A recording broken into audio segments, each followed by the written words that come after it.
Hello everyone. Hello.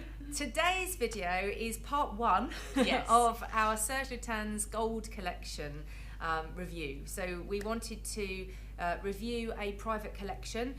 Thank you for many of you who have commented on our videos and asked us to do certain videos about different things, and we noticed that a lot of our comments are about, can we do something on private collections? Like higher end, more expensive things. Yeah. Exactly that.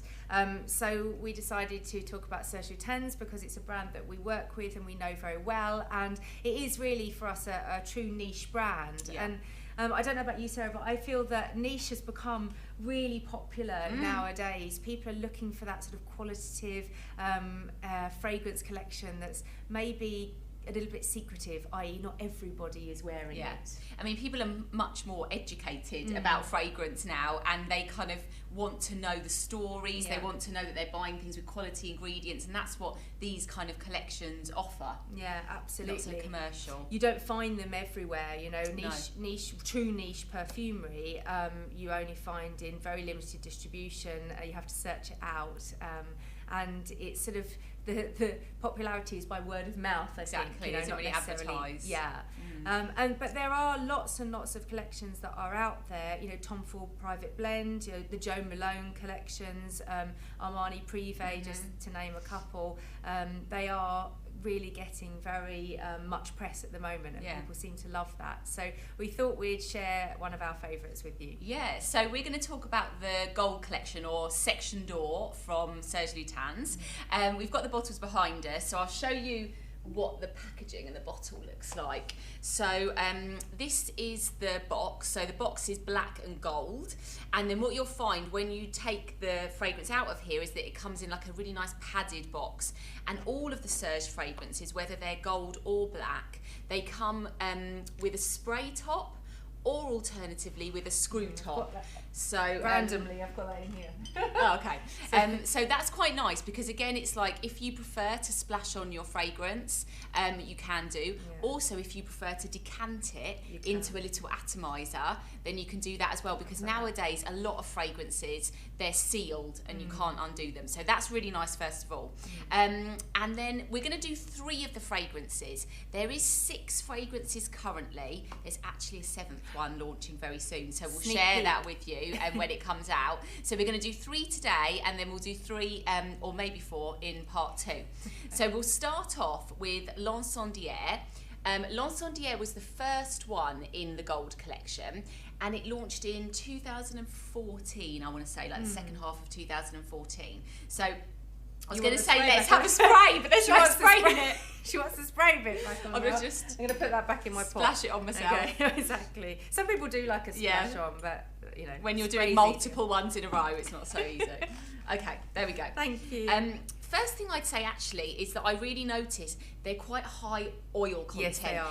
They're parfum concentration, and you do notice that just in the way it sits on your skin, that it's quite oily. But I like that, because you know, it means it's really kind of it's really true. You know. So L'Incendiaire means the best way to translate is like in the word incendiary in English, so like an incendiary device is something that sets something on fire, you know. So it is like a burnt perfume. If you know about Serge Lutens already as a brand, you might do if you're watching this video, you'll probably heard of Ambre Sultan, which is one of his first fragrances and one of the most popular. This Serge Lutens talks about L'Incendiaire as being the next step up from Ambre Sultan. It's like burnt and deep and spicy really to the next level. So in this there is lots of kind of incense notes, and these are smell that. It smells smoky, but not too dry, if that makes sense. No, it's a little bit sweet, actually. It's kind of sweet, and these are the kind of fragrances that Serge makes for himself. Yeah. They're what he likes to wear, and he is like, he openly says he's quite selfish about making his perfumes. Like most of the time he makes things that he personally would like to wear. I quite like that though, you know, as a sort of creative genius. Why not have a collection that you personally would wear yourself. And what's also interesting about him is that he doesn't like to follow trends. No. So there's a massive trend for oud as an ingredient at the moment, and Serge Lutens has sort of steered away from that. So although this is a smoky fragrance, sort of incensey fragrance, it's not oudy. No. We'll do another video about oud at some point Yeah. to share with you. But I quite like that about him, is that he's gone his own way, his own path. Yeah, so he's done that kind of deep Middle Eastern almost feel, but without using oud. So it's like resins, incense, woods, everything burnt, very smoky. Exactly. Gorgeous. Oriental. Gorgeous. So I like this very much, Yeah. but I have a real favourite, I have to tell you, in this collection. And the problem is that I struggle to say it because the name is Cracheuse de Flammes. Yeah. I mean, it's so difficult because neither of us are French and neither of us actually speak proper French, like we'd be quite honest. So we have to kind of Sarah, learn tell this, me but how I you don't know say if it. I'm even saying it right. So I would say Cracheuse de Flammes. There you go. But still I have an English accent, so it's not quite the same. But it means... It means the fire breather. Yeah. And actually, you would imagine that a Cracheuse de Flammes, or the fire breather, by the name alone, you would imagine that to be really super warm and powerful, you know, like a sort of dragon's perfume. Breath, However, and when I spray this on, I can smell the warmth immediately, but it gets really soft and sensuous and silky on the skin. Yeah. And what I love about this is that even though the concentration is obviously quite strong, and it's powerful enough to last you a long time on your skin, it's not overpowering. No. I don't always like, you know, I think I've said in a previous video, I quite like powdery fragrances. And I don't always like a fragrance to be too heady, and this isn't. Not at all. The dry down, what we would call the sort of after the first few moments, is so soft and smooth. And what I like about this is it's rose, but it's quite fruity actually. So I think there's Well, it's pear an and apricot. Yeah. And the apricot is voluptuous, you know, it's one of those really sort of full-bodied fruits that all right, it gives a fruity, but it's not like a youthful, sparkling fruitiness. No. It's grown up and it's very... It's like some kind of sophisticated cocktail or something, really isn't it? With like rose petals it's just and beautiful. fruits and things. It is absolutely gorgeous. And I have to tell you, we should probably, I know some people have asked about prices for things. It's hard for us to tell you prices, first of all, because to be honest, there's an SRP, so like a suggested price, but retailers can sell it for whatever they want actually. And obviously in different countries it can vary, but these are on the higher price side. So I know that in the UK, this one sells for £525. So it is expensive, but I always like the most expensive ones. I don't know why it always works out like that. It's not that you're high maintenance. No, not at all. But it is, honestly, I would say, if you have got that money, I know it's a lot of money, if you've got that money available to spend on perfume, then this is worth it. Okay, so now we'll show you the last fragrance for today, which is Sidi Bel-Abbes. So another great name. Sidi. What does Sidi Bel-Abbes mean, So Sarah? Sidi, some of you might know. Sidi Bel-Abbes is a city, a town in Algeria. I didn't know that, but apparently it is. I didn't know. I know that because of the story behind the fragrance. So this is a great Serge story. Sidi Bel-Abbes was a place in Algeria where the French Foreign Legion were posted to. So it was full of all these army officers from this Foreign Legion army.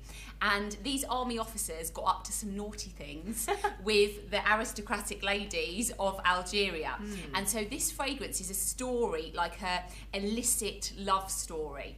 So it's the story between these beautiful women and these kind of slightly, like, I don't know how to describe them, slightly dirty, unsavoury men from the army.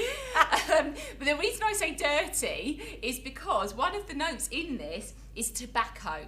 And what they're trying to portray through the fragrance is that these men were big smokers, and so they had this smell of tobacco. So it's about this woman kissing this man and smelling his kind of tobacco. But there's a sweetness. I mean, there's tobacco a sweetness is a as note. well. tobacco does bring a certain sweetness to a fragrance, but I definitely can detect some vanilla in there, which gives that sweet sensuality as well. And vanilla is such a strange note, the way it behaves, because psychologically, vanilla is has this double-edged effect. On one hand, we smell vanilla, and it sort of reminds us of baking and cakes and sort of homely things. And on the other hand, it's a great aphrodisiac. So on the other hand, it's sort of sexy and sensual and sultry and naughty. So it's a real kind of double-edged sword. It is, vanilla. and that's really what this fragrance is, because it's about two different characters coming together in this kind of love affair. So I think this is beautiful. If you like vanilla, if you like smoky, but with something sweet, leather. There's leathery, a leather note as well in there, and it reminds you, once you've told that story, it kind of, you can imagine this kind of love affair, this sort of illicit, forbidden meeting between this soldier and this aristocratic, beautiful woman. Exactly. I feel like I'm in a film. Yes. Well, I think that's the idea, and I have to tell you, these are my favourite fragrances that have these great stories behind them, because then when someone says to you, what are you wearing? I mean, you don't have to go in the whole great big story, but you've got something to say. You know, it's got a meaning behind it. The person that created it was thinking of this story when they put it together. You know, and that's often what sets these niche fragrances, these collections apart, is that often you'll go into the store and you'll chat to the sales assistant, and they'll kind of make you dream. They'll take you on a journey because they're telling you this story about this fragrance. For me, it makes me fall in love with it a little bit more. Yeah, definitely. So anyway, that's the 3 that we're going to share with you today. Give us a thumbs up if you like the video, and then we'll know that you definitely want to see part 2. I hope you enjoyed it, because we enjoyed talking about these fragrances. They're some of our favourites, definitely. Yeah, and tell us, if you wear Serge Lutens fragrance, what ones do you wear, and have you tried any of the Gold Collection? And also, if you wear other private collections, what do you like? We'd love to know. Thank you, and we'll see you all soon. Bye.